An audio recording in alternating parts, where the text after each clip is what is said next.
ఒక దౌర్జన్యపూర్వకంగా ఇవాళ కవిత గారి అరెస్ట్ జరిగింది. ఇది గతంలో కూడా జరిగింది, మీరు అందరు చూస్తున్నారు. మా మంత్రులు గంగుల కమలాకర్ గాని ఇతర మంత్రులు, మా పార్లమెంట్ సభ్యులు, మా శాసనసభ్యుల మీద కూడా ఇలాంటి ప్రయత్నాలు జరిగినాయి. అటు ఈడీ కేసులు, ఇటు రాష్ట్ర ప్రభుత్వ అక్రమ కేసులు, ఇలా అనేక రకాల మా పార్టీ నాయకుల మీద కూడా కుట్ర జరిగింది. ఒకవైపు మా ఎమ్మెల్యేలను కొనుగోలు చేసే ప్రయత్నం కూడా ఇదే బీజేపీ నాయకులు చేసిన విషయం కూడా మనందరికీ తెలుసు. అంటే ఇది ఒక రకంగా రాజకీయంగా మా మీద కక్ష సాధింపు చర్యలకు పాల్పడతా ఉన్నారు. ఎందుకంటే ఇదంతా కూడా ఒక కక్షతో చేస్తున్నటువంటిదే తప్ప ఇంకోటేం కాదు.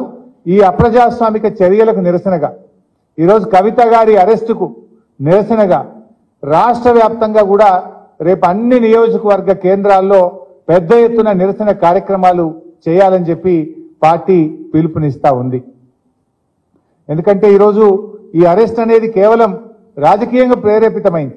ఒక సంవత్సరన్నర కింద కవిత గారిని విట్నెస్ కింద నోటీస్ ఇచ్చారు. ఏడాది అర్థం తర్వాత ఇవాళ అక్యూజ్డ్ కింద మేము అరెస్ట్ చేస్తున్నామంటారు. అంటే ఏడాది అర్థం ఏం చేసిండ్రు మరి మీరు? ఈ 1.5 years నుంచి ఏం చేసిండ్రు? రేపు పార్లమెంట్ ఎన్నికల నోటిఫికేషన్ వస్తే ఇవాళ అరెస్ట్ చేయడం అనేటువంటిది ఇది పూర్తిగా రాజకీయ దురుద్దేశంతో ఒక కుట్రతో చేసినటువంటిదే తప్ప ఇంకోటేమీ కాదు.